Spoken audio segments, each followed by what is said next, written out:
இது வானத்தின் வாசல். உங்கள் துக்கம் சந்தோஷமாய் மாறும், உங்கள் கவலைகள் கண்ணீர் எல்லாம் மறைந்து விடும். நன்றி டாடி, நன்றி. எண்ணாகமத்தின் புஸ்தகம் 11வது அதிகாரம்.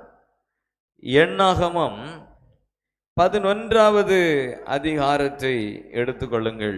இங்கே இருக்கிற ஒரு சம்பவத்தை நான் உங்களுக்கு கொஞ்சம் இருக்கிற நேரத்திலே நான் சொல்ல விரும்புகிறேன்.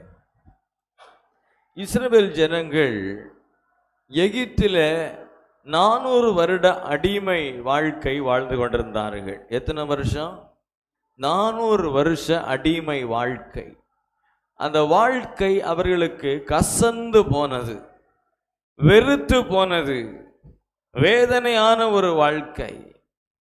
இன்றைக்கும் உலகத்தில் ஜீவிக்கிற, இந்த சத்தத்தை கேட்டுக்கொண்டிருக்கிற அநேக பிள்ளைகளுடைய வாழ்க்கை அநேக நேரங்களிலே கசந்து போனது போல, என்னடா இந்த வாழ்க்கை, இப்படி ஒரு வாழ்க்கை அப்படின்னு நம்ம நினைக்கும்படியாக மாறிவிடுகிறது. ஒருவேளை மாறி இருக்கலாம், அப்படி இருக்கலாம். நீங்க ஒன்னை அறிந்து கொள்ளுங்கள், எகிப்திலே அடிமையாக 400 வருடம் உபத்திரவப்பட்டவருடைய வாழ்க்கை கசந்தது. ஆனால் ஆண்டவராகிய கர்த்தர் அவங்க வாழ்க்கையை இனிப்பாக மாற்றினார். ஆமென் சொல்லுங்க. கசந்த மாறாவை மதுரமாய் மாற்றினது போல கசந்து போன இஸ்ரவேலர்களுடைய வாழ்க்கைய, அடிமையாய் போனவருடைய வாழ்க்கைய பாலும் தேனும் ஓடுகிற கானானுக்குள் தெய்வம் கொண்டு வந்தார்னா, இன்றைக்கு வேதனையும் வெறுமையும் உபத்திரவும் பாடு நிறைந்தவங்க வாழ்க்கைய ஒரு சமாதானமும் சுகமும் பலனும் பாதுகாப்பு நிறைந்த வாழ்க்கையாக இந்த தேவன் மாற்ற வல்லவராய் இருக்கிறார். கைகளை தட்டி இந்த ஆண்டவருக்கு ஒரு மகிமை செலுத்துக பார்க்கலாம். நல்ல ஒரு முழு பலத்தோடு நல்ல கைகளை தட்டி ஒரு ஆர்ப்பரிப்போடு ஹல்லேலூயா. ஆமா, கர்த்தர் நல்லவர். அவரை துதிக்கும் சத்தத்தை நாம் கேட்க பண்ணும்போது நம்முடைய வாழ்க்கையில் அவர் பெரிய காரியங்களை அவர் செய்வார். எகிப்தில் அடிமையா இருந்தவங்க இப்ப கானானுக்கு ஆண்டவர் கொண்டு வருகிறார். வனாந்தர வழியான ஒரு பிரயாணம், 40 வருட பிரயாணம். இந்த பிரயாணத்தில் வேதம் சொல்லுது, அவருடைய வஸ்திரம் பழமையாகவில்லை, அவருடைய செருப்பு தேய்ந்து போகல, அவர்கள் வியாதிப்படல, பலவீனப்படல. 40 வருஷம் ஒரு மனுஷன் நடந்தாலும் அவன் பலனுள்ளவனாக இருந்தான். கர்த்தர் அப்படியே நடத்தினார் என்று பார்க்கிறோம். தேவனுடைய நடத்துதல் ஆச்சரியமானது. கர்த்தர் ஒரு மனுஷனை நடத்துவார்னா அவனுடைய வாழ்க்கையில அவன் பலவீனப்பட்டு போக மாட்டான். கர்த்தர் ஒரு மனுஷனை நடத்துவார்னா அவனுடைய வாழ்க்கையில் ஒன்றும் பழமையாய் போவதில்லை, எல்லாம் புதிதாகவே இருக்கும். கர்த்தர் எப்பொழுதும் புதிதாகவே வைத்திருப்பார். ஆமென் சொல்லுங்க. கர்த்தர் நம்மளை நடத்துவார்னா நம்ம வாழ்க்கை எப்பவுமே புதிது, எப்பொழுதுமே பலன், எப்பொழுதுமே கிருபை, எப்பொழுதுமே பாதுகாப்பு, எப்பொழுதும் மகிழ்ச்சி. ஆமா, தேய்ந்தே போகாது. எனக்கு நிறைய பேருக்கு எலும்பெல்லாம் தேஞ்சு போகுது. எலும்பு தேஞ்சு போச்சா? எலும்பு நரம்பு தேஞ்சு போகுது, பல்லு தேஞ்சு போகுது. சில நீங்க பார்க்க வாழ்க்கையே தேஞ்சுதான் போகுது. ஆனா வேதம் சொல்லுது, இஸ்ரவேலர்களுடைய வாழ்க்கை நல்ல கவனிங்க. இதெல்லாம் நம்ம ரொம்ப கவனித்து ஜெபிக்க வேண்டியது. நம்ம இதெல்லாம் அப்படியே விட்டுடுறோம், நம்ம ரொம்ப விட்டுடுறோம். கவனிங்க, வார்த்தைகள் ரொம்ப முக்கியம். எகிப்திலிருந்து இஸ்ரவேலருக்கு புறப்பட்ட அந்த இஸ்ரவேலர்கள் 40 வருஷம் நடந்தார்கள். அவங்களுக்கு காரோ பைக்கோ ஆட்டோவோ கிடையாது. என்ன செய்தாங்க? நடந்தார்கள். நடந்த அவர்களுடைய செருப்பு என்ன செய்யலையா? என்ன கவனிங்க, செருப்பு என்ன செய்யல? தேயல்ல. அப்ப தேய்ந்து போகாமல் பாதுகாக்கிறவர். இதை பிடிச்சு ஜெபம் பண்ணணும், ஆண்டவரே என் எலும்பு தேயக்கூடாது. நிறைய பேருக்கு இன்னைக்கு 40 வயசுல முட்டு தேஞ்சி சிரட்டை தேஞ்சி அதை ஆப்ரேஷன் பண்ணி 3 தடவை ஆப்ரேஷன் பண்ண வேண்டிய நிலைமை வருது. ஆண்டுடைய வசனம் சொல்லுது, தேய்ந்து போவது இல்லை. நீங்க உங்க வாயினால அறிக்கை பண்ணா எப்பவுமே சுகமாயிரும். சொல்லுங்க பார்க்கலாம், என் எலும்புகள் தேய்ந்து போவது இல்லை, என் நரம்புகள் தேய்ந்து போவது இல்லை, என் வாழ்க்கையில ஒன்றும் தேஞ்சு போகாது, குறைந்து போகாது, எல்லாம் அப்படியே புதுசா அப்படியே கர்த்தர் பாதுகாப்பார். நீங்க நிறைய பேர் நம்பல போல இருக்கு. நம்புனா அப்படியே நடக்கும். ஆமென் சொல்லுங்க. ஆமென். கர்த்தர் பெரியவர். ஆமே. இப்ப எகிப்திலிருந்து வந்த இவர்களுடைய வாழ்க்கையில ஒரு பிரச்சனை வருது. என்னன்னா, சாப்பிட இறைச்சி இல்லை. என்ன இல்லை? ஞாயிற்றுக்கிழமான இறைச்சி வேணும் இல்லை பிரதர்? இல்லைன்னா நமக்கு ஞாயிற்றுக்கிழமை இறைச்சி எடுக்கலைன்னா ஆமாம் சங்கடம் வந்துடும். ஒரு சகோதரி ரொம்ப சோகமாக ரொம்ப கவலையாக இருந்தாங்க. கிட்டத்தட்ட ஒரு மாதமாக சர்ச்சுக்கு வரல. அவங்கள நான் ஒரு நாள் வழியில் பார்க்கேன். அவங்கள்ட்ட, என்னம்மா ஞாயிற்றுக்கிழமை சர்ச்சுக்கு வரல, முகத்தை பார்த்தா ஒரு மாதிரி சோகமாக இருக்குது, ஒரு மாதம் மேலே ஆகிப்போச்சே அப்படின்னா. என்ன பாஸ்டர் கேட்குங்க, 3 வாரமாக ஞாயிற்றுக்கிழமை இறைச்சியே எங்கள் வீட்டில் எடுக்கல. சங்கடம் என்னன்னா, 3 வாரமாக இறைச்சி எடுக்கல பாஸ்டர். அவங்க பிரச்சனையை அவங்க அப்படி சொல்லுவாங்க. அவங்க கஷ்டத்தை அவங்க சொல்லுகிற விதம், 3 வாரமாக எங்கள் வீட்டில் இறைச்சி எடுக்கல பாஸ்டர், அவ்வளோ கஷ்டத்தில் இருக்கா. 3 மாசமா எங்கள் வீட்டில் இறைச்சி எடுக்கல. அப்பவே நாங்கள் சிரிச்சுட்டே இருக்கோம். அவங்க சொல்லுது, 3 வாரமா எங்கள் வீட்டில் இறைச்சி எடுக்கல பாஸ்டர். சிலருக்கு ஞாயிற்றுக்கிழமை ஆனா இறைச்சி தின்னு ஆவணும், இல்லைன்னா அது ஒரு மாதிரி கை நடுங்கும். அப்படிதானே இல்லையா? இஸ்ரவேலர்களுக்கு ஒரு ஆசை. என்ன ஆசை வந்தது? ஒரே வெஜிடபிளா தாரீங்க ஆண்டவரே, ஒரே வெஜிடேரியன் மன்னாவா தாரீங்க, ஒரு இறைச்சி ஏதாவது சிக்கனோ மட்டனோ ஏதாவது போடக்கூடாதா? வாரத்தில் ஒரு நாள் போடக்கூடாதா? ஏன் ஆசை இச்சையா மாறி லட்சக்கணக்கான இஸ்ரவேலர்களுக்குள்ள இறைச்சி வேணும், எங்கேயாவது இறைச்சி கிடைக்குமா அப்படின்னு தேட ஆரம்பிக்காங்க. நம்ம ஆட்கள் எங்கேயாவது இறைச்சி சோறு போட்டால், எங்கே சமபந்தி போட்டாலும் ஓடிடுவாங்க. ரட்சிக்கப்பட்டு ஞானஸ்தானம் பெற்று ஆவிக்குரிய சபையில் ஆராதிக்கிற ஆளு எங்கேயோ கிடா வெட்டி சோறு போட்டான்னு விக்கிர கோயிலில் போய் உட்கார்ந்துருக்கான். இதெல்லாம் கர்த்தருக்கு அருவருப்பு. ஆண்டவர் நம்மை போஷித்து நடத்துவார். ஆமென் சொல்லுங்க. இஸ்ரவேலர்கள் ஜனங்களுள்ள இச்சை, இறைச்சி வேணுமே. பாருங்க 1ஆம் வசனத்திலிருந்து பாருங்க. பின்பு ஜனங்கள் முறையிட்டு கொண்டிருந்தார்கள். ஜெபம் ஆண்டவர்கிட்ட. அது கர்த்தருடைய செவிகளில் எப்படி இருந்தது? சத்தமா படிங்க. எப்படி இருந்தது? பொல்லாப்பா இருந்தது. கர்த்தர் அதை கேட்ட போது அவருடைய கோபம் மூண்டது. கர்த்தருடைய அக்கினி அவர்களுக்குள்ளே பற்றி எரிந்தது. பாளையத்தின் கடைசியிலிருந்து சில ஜபங்களை ஆண்டவர் வெறுக்கிறான். நல்ல கவனி. எல்லாத்தையும் போய் ஆண்டவர்கிட்ட கேட்க கூடாது. நம்ம மனசு சரீரம் விரும்புகிற எல்லாத்தையும் ஆண்டவரே எனக்கு அது வேணும் கேட்கக்கூடாது. அது எதோ கொண்டு வந்துடும்னா தேவனுடைய கோபத்தை கொண்டு வரும். ஆமா, தேவ சித்தம் இல்லாததை நாம ஆசைப்படுறத, எனக்கு அது வேணும் இது வேணும், கெட்டுனா அவ்வளோத்தான் கல்யாணம் பண்ணுவேன், ஆண்டவரை நீங்க எப்படியாவது முடிச்சு தரணும். சிலர்லாம் ஜெபிக்காது.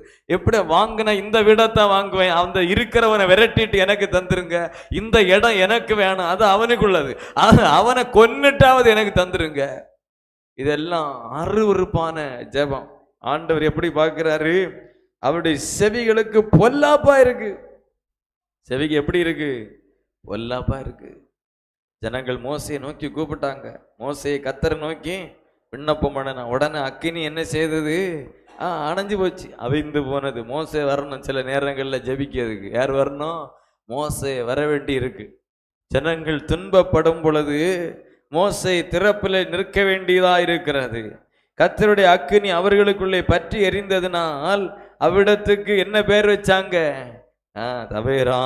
பின்பு அவர்களுக்குள் இருந்த பல ஜாதியான அந்நிய ஜனங்கள் மிகுந்த இச்சை உள்ளவர்களானார்கள்.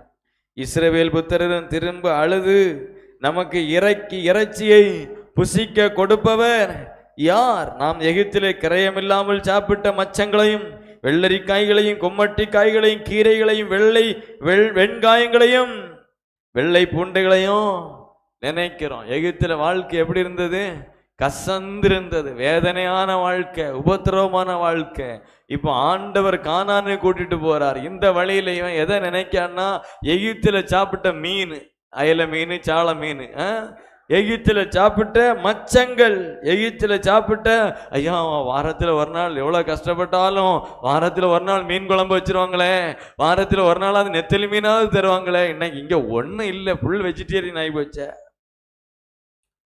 சாப்பாட்டுக்கு ஞாபகம் சிலருக்கு வருது. ஆராதனை நேரத்துலையும் சிலருக்கு சாப்பாட்டுக்கு ஞாபகம் எல்லாம் வரும். இதெல்லாம் சத்துருக்கு வேலையாக்க. உபவாசம் இருக்கும்போது நிறைய சிலருக்கெல்லாம் நல்லா பசிக்கும், அது வரைக்கும் பசிக்காது. உபவாசம் இருக்கும்போது பயங்கர பசி சிலர்லாம். ஆமா, பன்னு உபவாசம். உபவாசம்னு சொல்லிட்டு ஒரே பன்னா சாப்பிடாது, பன்னு டீயும், 40 பன்னு 40 டீ, பன்னு உபவாசம்னு சொல்லுவாங்க. இதை பசி அப்பந்தான் உள்ள வருது. இந்த இஸ்ரவேலர்கள் போறது அடிமைத்தனத்திலிருந்து ஆண்டவர் விடுதலையாக்கி கானானுக்கு போயிட்டு இருக்கிற வழியில இவங்களுக்கு ஞாபகம் வர்றது, அங்க மீன் சாப்பிட்டோமே, அங்க வெள்ளரிக்காய் கூட்டு வச்சிருந்தேன், இந்த ஆள் ஒரே மன்னாவா எல்லாம் தாராரு, ஒரே மன்னா மாத்திரம் தார, என்னடா செய்ய அப்படின்னு அவங்க அழுது வேதனைப்படுறாங்க. இப்பொழுது நம்முடைய உள்ளம் என்ன செய்யுது?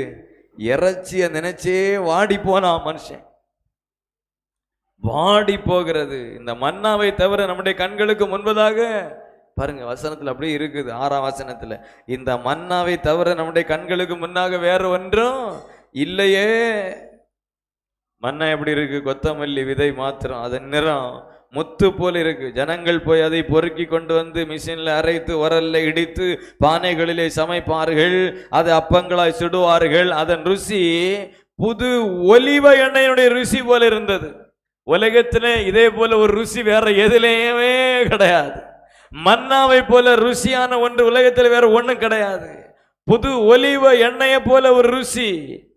இரவிலே பாளையத்தின் மேல் பனி பெய்யும் பொழுது மன்னா அதன் மேல் விழும். அந்த வம்சங்களை சேர்ந்த ஜனங்கள் தங்கள் தங்கள் கூடாரங்களில் நின்று அழுகிறத மோசே என்ன செய்கிறான்?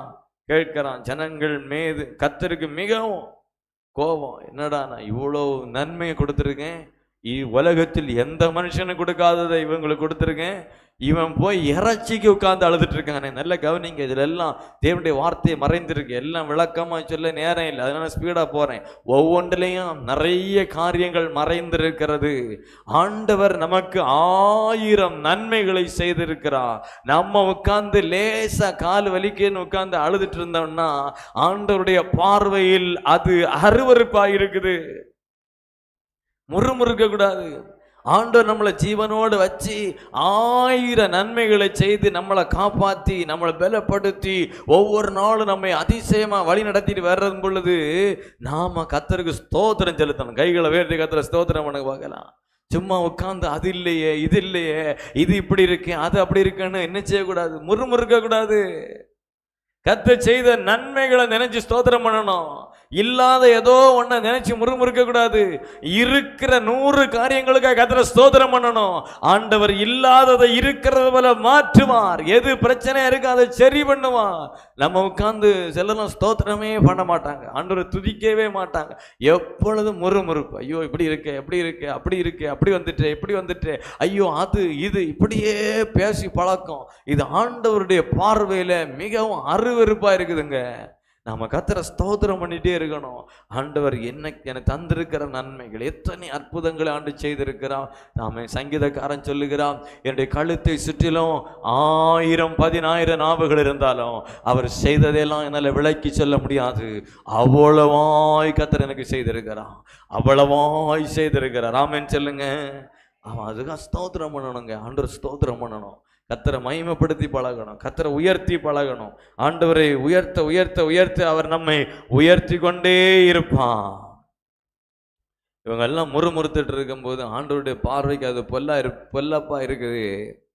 இப்ப பாருங்க, மோசே கர்த்தரை நோக்கி, இந்த ஜனங்கள் எல்லாருடைய பாரத்தை என் மேல சுமத்ததினால் உமது அடியானுக்கு உபத்திரம் வர பண்ணினீர், உம்முடைய கண்களில் எனக்கு கிருபை கிடைக்காதோ? என்னை இந்த பாடுபடுத்துறீங்களா ஆண்டவரே? இப்படிப்பட்ட ஆட்கள்கிட்ட கொண்டு மாட்டி விட்டுட்டீங்களே. நிறைய பாஸ்டர்மார்களுடைய ஜெபம் இதுதான், ஆண்டவரே உம்முடைய கண்கள் எனக்கு கிருபை கிடைக்காதா? இப்படிப்பட்ட ஒருத்தன் அப்படி வாரான், இப்படி வாரான், ஒருத்தன் அதை சொல்லலாம், இதை சொல்ல. யார் ஒரு ஆண்டவர் எனக்கு நன்மை செய்தார் பாஸ்டர், கர்த்தரனை ஆசீர்வதித்தார் பாஸ்டர், கர்த்தரனை உயர்த்தினார் பாஸ்டர், இந்த வாரம் முழுவதும் கர்த்தரனை அதிசயமாய் நடத்தினார், இப்படி சொல்ற ஆளே கிடையாது. சொல்றது என்ன? பாஸ்டர் தலைவலி, பாஸ்டர் கால்வலி, பாஸ்டர் மூக்குவலி, பாஸ்டர் கடன், அது இது. இதுதான் மோசேக்கு பிரச்சனை. எல்லாருடைய பாரத்தையும் இப்ப மோசே சுமக்கிறான். ஒன்ன தெரிந்து கொள்ளுங்க, எல்லாருடைய பாரத்தையும் சுமப்பதற்கு இந்த உலகத்தில் ஒரு மனிதனுமே கிடையாது. பாரத்தை சுமக்க மனிதனால் முடியாது. உங்கள் பாரத்தை உங்களாலே சுமக்க முடியாது. உங்கள் அத்தனை பேருடைய பாரத்தை ஒரு ஊழியக்காரனோ இனி எந்த மனுஷனோ சுமக்கவே முடியாது. நிச்சயமாய் அவன் அதை தூக்கி கீழே போடுவான். நம் அத்தனை பேருடைய பாரத்தை சுமக்கிற ஒருவர் உண்டு, அவர் பெயர் இயேசு. ஆமென் சொல்லுங்க. அவர் சொல்லுகிறார், உன் பாரத்தை என் மேல் வைத்து விடு, கர்த்தர் மேல் உன் பாரத்தை வைத்து விடு, அவர் உன்னை ஆதரிப்பார். நீங்களும் நானும் பாரத்தை வைக்க வேண்டிய இடம் கல்வாரி மேட்டில் சிலுவை மரத்தில் தொங்கின ஆண்டவர் இயேசு கிறிஸ்து. மனுஷங்க மேல தூக்கி வைக்க போகக்கூடாது, அவங்க அதை தூக்கி எரிச்சிடுவாங்க. மோசே மேல் ஜனங்கள் பாரத்தை கொண்டு வைத்த போது பாரம் தாங்க முடியாமல் கதறி அழுது, ஆண்டவரே எனக்கு ஒரு விடுதலை தாரும் என்று அவன் மார்பிலே அடித்து கொண்டு அழுகிறான். பாருங்க 12ஆம் வசனத்தில், இவர்களுடைய பிதாக்களுக்கு நான் ஆணையிட்டு கொடுத்த தேசத்துக்கு நீ இவர்களை முலை உண்கிற ஒரு பாலகனை தகப்பன் சுமந்து கொண்டு போவது போல உன் மார்பிலை அணைத்து கொண்டு போ என்று என்னோடு சொல்லும்படி இந்த ஜனங்களை எல்லாம் கற்பம் தரித்தேனோ, இவங்களை எல்லாம் பெற்றது நானா என்று ஒரு வேதனையோட போய் நிற்கிறாங்க. இந்த ஜனங்கள் எல்லாருக்கும் கொடுக்கிறதுக்கு எனக்கு இறைச்சி எங்கிருந்து வரும்? எனக்கு இறைச்சி கொடி என்று என்னை பார்த்து அழுகிறார்களே. இந்த ஜனங்கள் எல்லாரையும் நான் ஒருவனாய் தாங்க கூடாது, எனக்கு இது மிஞ்சின பாரமா இருக்குதியா? உங்களுடைய கண்களில் எனக்கு கிருபை கிடைத்ததானால் இப்படி எனக்கு செய்யாமல் என் உபத்திரவத்தை நான் காணாதபடி இப்பொழுதே என்னை கொன்னுருங்க ஆண்டவரே, என்ன கொன்னுருங்க. தேவ சமூகத்தில் போய் கேட்கான் மோசே, அழுதுட்டு, ஆண்டவரே இந்த எல்லா ஜனங்களுக்கும் இறைச்சி கொடுக்க நான் எங்க ஆண்டவரே போவேன்? எந்த கடையில போய் வாங்குவேன்? ஏறத்தாழ 30 லட்சம். எத்தனை பேரு? 30 லட்சம். யுத்த புருஷர்கள் மட்டும் 6 லட்சம். யுத்த புருஷர்கள் மட்டும் 6 லட்சம். 30 லட்சம் பேருக்கு எங்க இருந்து இறைச்சி வாங்கி கொடுக்குது? தேவ சமூகத்துல போய் அழுறான். அப்பதான் ஆண்டவர் சொல்றாரு, கர்த்தர் பேசுறார் பாருங்க 18ஆம் வசனம், நீ ஜனங்களை நோக்கி நாளைக்காக உங்களை பரிசுத்தம் பண்ணுங்கள், நீங்கள் இறைச்சி சொல்லுங்க, நீங்கள் இறைச்சி, நல்ல சத்தமா சொல்லுங்க, நீங்கள் இறைச்சி சாப்பிடுவீர்கள், நீங்கள் இறைச்சி சாப்பிடுவீர்கள். ஆண்டவர் தருவார், பயப்படாதீங்க. நீங்கள் இறைச்சி சாப்பிடுவீர்கள். கர்த்தர் சொல்றாரு மோசையை பார்த்து, நீ ஒன்றும் பயப்படாத, நீங்க எல்லாரும் இறைச்சி சாப்பிடுவீங்க. ஒரு நாள் இல்ல, 3 வேளை அல்ல. ஆண்டவர் சொல்ல 1 மாதம் வரைக்கும், 20ஆம் வசனத்துல போட்டிருப்பாருங்க, 1 மாதம் வரைக்கும் ஆமா மட்டனும் சிக்கனும் அடிச்சு புசிப்பீர்கள். எத்தனை பேர் உண்டு? 3 பேரா? எத்தனை பேர் உண்டு? 30 லட்சம். 30 லட்சம் பேர். இப்ப இருக்குது எங்க? டவுன்ல இல்ல, எங்க வனாந்தரத்துல. அங்க கடை உண்டா? பாய் கடை உண்டா? சிக்கன் கடை உண்டா? ஒன்றும் கிடையாது. சிக்கன் உண்டா? ஒன்றும் கிடையாது. வனாந்தரம். கோழி பண்ணையாவது உண்டா? ஒன்றும் கிடையாது. ரோடே கிடையாதுங்க, வனாந்தரம். வழியே இல்லை. ஆண்டவர் நடத்தி கொண்டு போகிறார், வனாந்தர வழி. இப்ப ஆண்டவர் சொல்ற வார்த்தை, நீங்க இறைச்சி சாப்பிடுவீங்க. நம்ப முடிகிற விஷயமா இது? மோசைக்கு நம்ப முடியல. 1 நாள் சாப்பிடுவீங்கன்னா 1 நாள் சாப்பாடு கொடுக்கவே கஷ்டம். 30 லட்சம் பேருக்கு எத்தனை கிலோ வேணும், எத்தனை கோழி, எத்தனை ஆடு வேணும்? எங்கிருந்து கொண்டு வர? ரோடே இல்லை, வண்டியே இல்லை. இனி ரோடு போட்டு லாரி வாங்கி அங்க போய் எங்க உலகம் முழுவதும் இருந்து வாங்கி வெட்டி ஆமா கொண்டு வந்து அதை சமைச்சு எல்லாம் 30 லட்சம் பேருக்கும் கொடுக்கணும். நடக்க சாத்தியம் இல்லை. மோசே தலை சுத்தி, போங்க ஆண்டவரே, வேற எனக்கு என்ன சொல்றீங்க? 21ஆம் வசனத்தை படிச்சு பாருங்க. அதற்கு மோசே, என்னோடு இருக்கிற காலாட்கள் மாத்திரம் 6 லட்சம் பேர் 1 மாதம் முழுவதும் புசிக்கும்படி அவர்களுக்கு இறைச்சி கொடுப்பேன் என்று சொன்னீரே, ஆடு மாடுகளை அவர்களுக்காக அடித்தாலும் அவர்களுக்கு போதுமா? சமுத்திரத்தில் இருக்கிற எல்லா மீனையும் பிடிச்சு கொண்டு வந்தாலும் அவர்களுக்கு போதுமா? ஆண்டவர், என்ன ஆண்டவர் இப்படி சொல்றீங்க? அதுக்கு கர்த்தர் மோசே நோக்கி, அந்த வார்த்தையை எல்லாம் சேர்ந்து படிங்க, கர்த்தருடைய கை குறுகி இருக்கிறதோ, என் வார்த்தையின்படி நடக்குமோ நடவாதோ என்று நீ இப்பொழுது காண்பாய். காண்பாய். நல்ல கவனிங்க, நல்ல கவனிங்க. நான் முடிக்கிறேன். ஆண்டவருடைய வார்த்தையை நல்ல கவனிங்க. ஆண்டவர் ஒரு வார்த்தையை சொல்லிட்டார்னா அது நடந்தே தீரும். அவருடைய கரம் என்ன செய்யல, குறுகி போகல. அதனால தான் சொன்னேன், கர்த்தர் செய்ய நினைத்தது தடைபடாது. அவர் சகலவற்றையும் செய்ய வல்லமை உள்ளவர். மனுஷனுக்கு இருக்கிற இந்த மூளை சொல்லும் இதுக்கெல்லாம் வாய்ப்பே இல்லைங்க. மனுஷனுக்கு இருக்கிற மூளை சொல்லும் இதுக்கெல்லாம் சாத்தியமே இல்லை. மனுஷனுடைய அறிவு சொல்லும் இதெல்லாம் இதுவரைக்கும் நடந்ததில்லை, இனி நடக்க போக அதுக்கு வாய்ப்பே கிடையாது. அப்படி ஒரு சூழ்நிலைக்கு வாய்ப்பே இல்லை.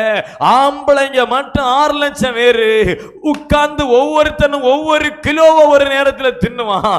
இவனுக்கு 3 நேரம் கொடுக்கணும், 1 மாசம் 30 நாள் கொடுக்கணும். இதெல்லாம் இந்த உலகத்துல ஒருத்தனாலும் நடக்காது, ஒருத்தனாலும் நடக்காது அப்படின்னு மோசே ஆண்டவர்கிட்ட அதெல்லாம் வாய்ப்பில்லை ஆண்டவரே கர்த்தர்ட்ட சொல்றான். நாமும் அநேக நேரங்கள்ல எப்படிதான் இதெல்லாம் ஒண்ணு நடக்காது, இதெல்லாம் நடக்க வாய்ப்பே இல்லை, இதெல்லாம் வராது இப்படி நம்ம நினைப்போம், புலம்புவோம்.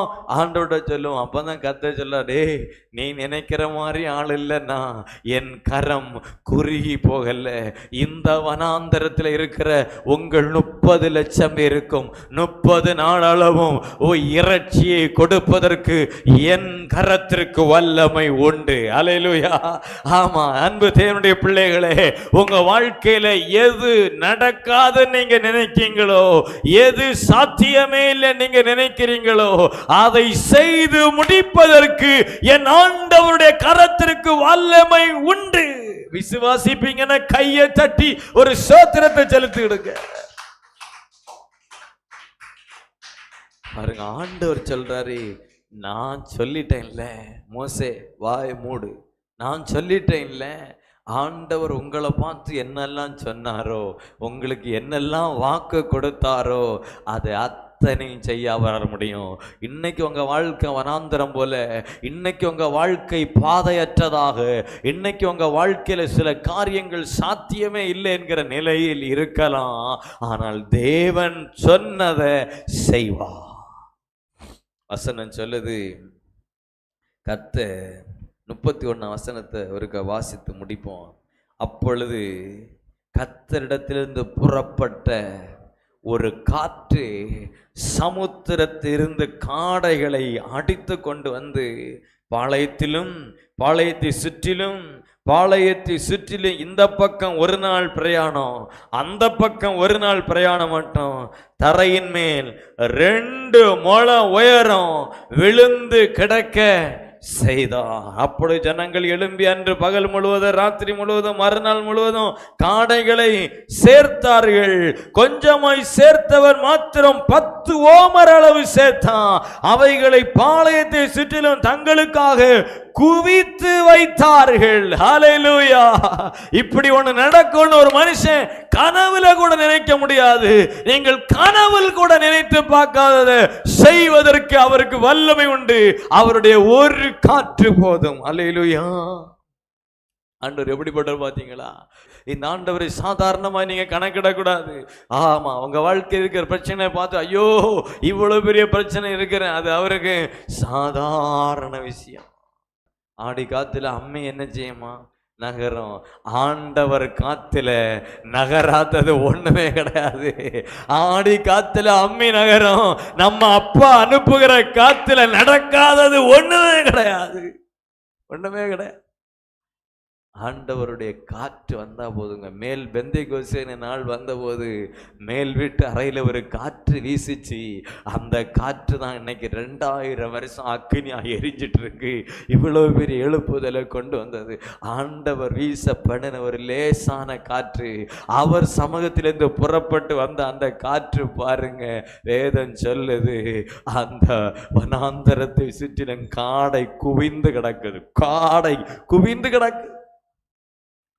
ஒவ்வொருத்தனும் எத்தனை நாள் புறக்கிருக்கான்னு பாருங்க. ஒரு பகல் முழுவதும் ராத்திரி முழுவதும், நைட்டு தூங்கவே இல்லை, பகல் முழுசும் புறக்கிருக்கான் காடை. எத்தனை எடுத்திருப்பான் ஒரு ஆள். நீங்க யோசிச்சு பாருங்க, ஒரு பகல் முழுவதும் காடை கிடக்கு, பறக்குதிய, எத்தனை பறக்குவிய? ஒரு பகல் முழுசும் எடுக்கீங்க, எத்தனை காடை எடுப்பீங்க? 1000 எடுக்க மாட்டீங்களா? அடுத்த ராத்திரி முழிச்சு எடுக்கீங்க, எத்தனை எடுப்பீங்க? கொஞ்சம் ஸ்லோவானாலும் ஒரு 500 அணமாவது எடுக்க மாட்டோமா?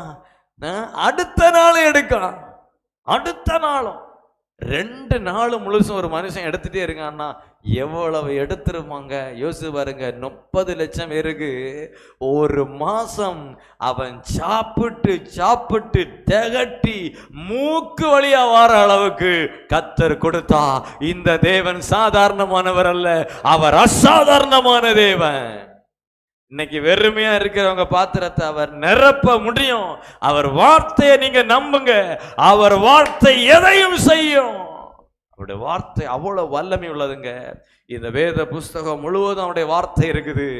அந்த இஸ்ரவேல் ஜனங்கள் ஒரு மாசம் முழுவதும் 3 வேளைக்கும் இறைச்சி புசிப்பதற்கு அவருடைய ஒரு வார்த்தை வல்லமை உள்ளதுன்னா, இன்றைக்கு நம்முடைய கையில் இருக்கிற இந்த வார்த்தை நம்முடைய ஜீவன் உள்ள நாளெல்லாம் நாம புசித்து திருப்தியாய் சம்பூர்ணமாய் மீதம் எடுத்து வாழ வைப்பதற்கு இது போதுமானதாகவே இருக்கிறது.